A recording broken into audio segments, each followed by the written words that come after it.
ಶಿವನ ಮೂರನೇ ಕಣ್ಣು ತ್ರಿನೇತ್ರದಿಂದ ಹುಟ್ಟಿದವನೇ ಜಲಂಧರ. ಸೊ ಜಲ ಅಂತ ಹೇಳಿದ್ರೆ ನೀರು ಆಲ್ರೆಡಿ ಗೊತ್ತು. ಸೊ ಈ ಜಲಂಧರ್ನನ್ನ ಸಾಕಿದವ್ರು ಯಾರು ಅಂತ ಹೇಳಿದ್ರೆ ಸಮುದ್ರ ದೇವ. ಸೊ ಇವ್ರು ಏನ್ ಮಾಡ್ತಾರೆ, ಈ ಜಲಂಧರ್ನನ್ನ ಸಾಕ್ತಾರೆ. ಆದ್ರೆ ಜಲಂಧರ ಹುಟ್ಟುತ್ತಾನೆ ಅವನು ತುಂಬಾ ಶಕ್ತಿಶಾಲಿಯಾಗಿ ಹುಟ್ಟುಬಿಡ್ತಾನೆ. ಸೊ ಅವನನ್ನ ತಡಿಲಿಕ್ಕೆ ಯಾರಿಂದಲೂ ಸಹ ಸಾಧ್ಯ ಆಗಲ್ಲ. ಎಲ್ಲ ಅಸುರರನ್ನ ಆ ಮೀರಿದಂತಹ ಶಕ್ತಿ ಅವನಲ್ಲಿರುತ್ತೆ. ಎಲ್ಲಾ ದೇವತೆಗಳನ್ನು ಸಹ ಅವನು ಸಂಹಾರ ಮಾಡುವಷ್ಟು ಶಕ್ತಿ ಅವನಲ್ಲಿ ಬೆಳೆದುಕೊಂಡಿರುತ್ತೆ. ಸೊ ಅವನು ತನ್ನಲ್ಲಿರುವ ಶಕ್ತಿಗಳನ್ನ ಒಳ್ಳೆದಕ್ಕೆ ಉಪಯೋಗಿಸ್ಕೊಂಡ್ಲಿಲ್ಲ.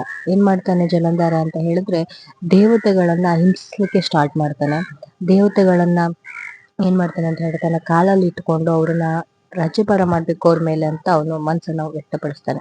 ಸೊ ಹೀಗಾಗಿ ಜಲಂಧರ ಏನ್ ಮಾಡ್ತಾನೆ, ಇಂದ್ರನ ಒಂದು ಆಸ್ಥಾನಕ್ಕೆ ಸ್ವರ್ಗ ಲೋಕಕ್ಕೆ ಹೋಗ್ತಾನೆ. ಇಂದ್ರನ ಒಂದು ಕುರ್ಚಿಯನ್ನ ತಾನು ಪಡೆದುಕೊಳ್ಬೇಕು ಅಂತ ಆಸೆ ಪಡ್ತಾನೆ. ಇದ್ರಿಂದ ಏನಾಗತ್ತೆ, ಇಂದ್ರನಿಗೆ ತುಂಬಾ ಭಯ ಆಗತ್ತೆ. ಎಲ್ಲಿ ಜಲಂಧರ ತನ್ನ ಆಸ್ಥಾನವನ್ನ, ತನ್ನ ಒಂದು ಕುರ್ಚಿಯನ್ನ ತೆಗೆದುಕೊಂಡು ತನ್ನ ಒಂದು ರಾಜ್ಯ ಪಟ್ಟವನ್ನ ಕಸಿದುಕೊಳ್ತಾನೆ ಅನ್ನುವಂತ ಭಯದಿಂದ ಇಂದ್ರದೇವ ಮತ್ತು ಅಲ್ಲಿರುವಂತ ಎಲ್ಲಾ ದೇವತೆಗಳು ಏನ್ ಮಾಡ್ತಾರೆ, ಶಿವನ ಬಳಿ ಹೋಗ್ತಾರೆ. ಸೊ ಶಿವನ ಬಳಿ ಹೋಗಿ ಏನ್ ಮಾಡ್ತಾರೆ ಅಂತ ಹೇಳಿದ್ರೆ, ನಮ್ಮನ್ನ ರಕ್ಷಿಸುವವನು ನೀನೇ ಆಗಿರ್ತೀಯ, ನಿನ್ನಿಂದ ಮಾತ್ರ ಸಾಧ್ಯ ಅಂತ ಕೇಳ್ತಾರೆ. ಆದ್ರೆ ಶಿವನಿಗೆ ಏನಾಗತ್ತೆ ಅಂತ ಹೇಳಿದ್ರೆ, ಜಲಂಧರ್ನನ್ನ ಸಾಯಿಸ್ಲಿಕ್ಕೆ ಅಥವಾ ಅವನನ್ನ ಸೋಲಿಸಲಿಕ್ಕೆ ಬೇಕಾದಂತಹ ಶಕ್ತಿ ಶಿವನಲ್ಲಿ ಇರಲಿಲ್ಲ. ಕಾರಣ ಇಷ್ಟೇ, ಜಲಂಧರನ ಪತ್ನಿಯಾದಂತಹ ವೃಂದ. ಯಾಕೆ ಈ ವೃಂದನ ಇದ್ರ ಮಧ್ಯದಲ್ಲಿ ಸೇರಿಸ್ಕೊಂಡಿದೀವಿ ಅಂತ ಹೇಳಿದ್ರೆ, ವೃಂದ ತುಂಬಾ ಪಾತಿವ್ರತೆಯಿಂದ ಇರುವಂತಹ ಹೆಣ್ಣಾಗಿರ್ತಾಳೆ. ಸೊ ಅವಳು ತನ್ನ ಪತಿಯನ್ನ ತುಂಬಾ ಪ್ರೀತಿಸ್ತಾಳೆ, ತುಂಬಾ ಗೌರವಿಸ್ತಾಳೆ, ಹಾಗೂ ತನ್ನ ಪತಿವ್ರತೆಯನ್ನ ಕಾಪಾಡ್ಕೊಂಡು ಬಂದಿರುವಂತಹ ಹೆಣ್ಣಾಗಿರ್ತಾಳೆ. ಸೊ ಈ ಜಲಂಧರನಿಗೆ ಅವನ ಹೆಂಡತಿಯಾದಂತಹ ವೃಂದಾಳಿಂದ ಪಾತಿವ್ರತೆ ಸಿಕ್ಕಿರುತ್ತೆ. ಇದರಿಂದ ಜಲಂಧರ್ನಿಗೆ ಸೋಲಿಸ್ಲಿಕ್ಕೆ ಯಾರಿಂದಲೂ ಸಾಧ್ಯ ಆಗಲ್ಲ. ಅವಳ ಒಂದು ಪಾತಿವ್ರತೆಯ ಶಕ್ತಿ ಏನಾಗಿರುತ್ತೆ, ಜಲಂಧರ್ನ ಮೈಯೆಲ್ಲ ಹರಿದಾಡಿರುತ್ತೆ. ಅವನನ್ನ ಸೋಲಿಸ್ಲಿಕ್ಕೆ ಶಿವಶಕ್ತಿಯರು ಇಬ್ರು ಒಂದಾದ್ರೂ ಸಹ ಸಾಧ್ಯ ಆಗಲ್ಲ. ಒಂದೊಮ್ಮೆ ಏನ್ ಮಾಡ್ತಾರೆ ಅಂತ ಹೇಳಿದ್ರೆ, ಶಿವ ಪಾರ್ವತಿ ಇಬ್ರು ಸೇರಿ ಜಲಂಧರ್ನ ಮೇಲೆ ಯುದ್ಧವನ್ನ ಸಾರ್ತಾರೆ. ಆದ್ರೆ ಆ ಯುದ್ಧದಲ್ಲಿ ಶಿವ ಪಾರ್ವತಿ ಇಬ್ರು ಸೋಲ್ತಾರೆ. ಯಾಕಂತ ಹೇಳಿದ್ರೆ, ವೃಂದಾಳ ಒಂದು ಪಾತಿವ್ರತೆಯ ಶಕ್ತಿ ಅಪಾರವಾಗಿರುತ್ತೆ.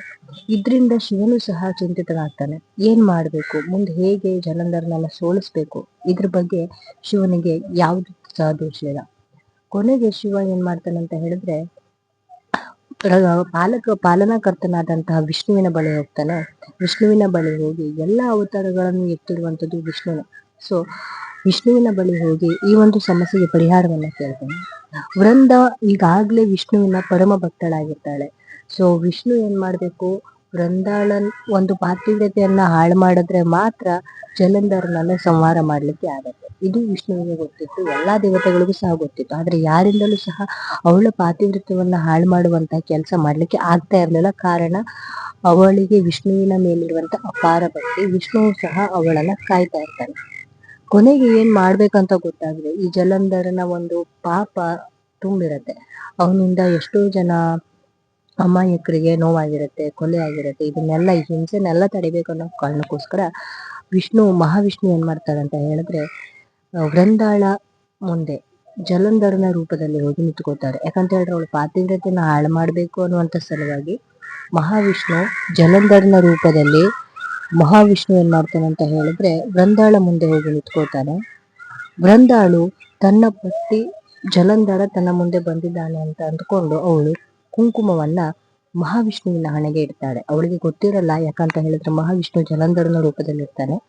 ಸೊ ಕೊನೆಗೆ ಏನ್ ಮಾಡ್ತಾಳೆ, ಅವಳು ಗೊತ್ತಿಲ್ಲದೇನೆ ಜಲಂಧರ ಅನ್ಕೊಂಡು ತನ್ನ ಪತಿ ಅಂದ್ಕೊಂಡು ಅವಳು ಕುಂಕುಮವನ್ನ ಮಹಾವಿಷ್ಣುವಿನ ಹಣೆಗೆ ಇಡ್ತಾಳೆ. ಸೊ ಅವಳು ಕುಂಕುಮವನ್ನ ಇಟ್ಟಾದ ತಕ್ಷಣ ಏನ್ ಮಾಡ್ತಾನೆ, ಮಹಾವಿಷ್ಣು ತನ್ನ ನಿಜವಾದ ರೂಪಕ್ಕೆ ಬರ್ತಾನೆ. ಇದನ್ನ ನೋಡಿ ವೃಂದಗೆ ತುಂಬಾ ಆಘಾತ ಉಂಟಾಗತ್ತೆ. ತಾನು ಪೂಜಿಸುವಂತಹ, ತಾನು ಭಕ್ತಿಯನ್ನ ತೋರುವಂತಹ ಮಹಾವಿಷ್ಣುವೇ ತನಗೆ ಮೋಸ ಮಾಡದಂತ ದುಃಖಿತಳಾಗ್ತಾಳೆ. ಶಾಪವನ್ನು ಸಹ ಕೊಡ್ತಾಳೆ.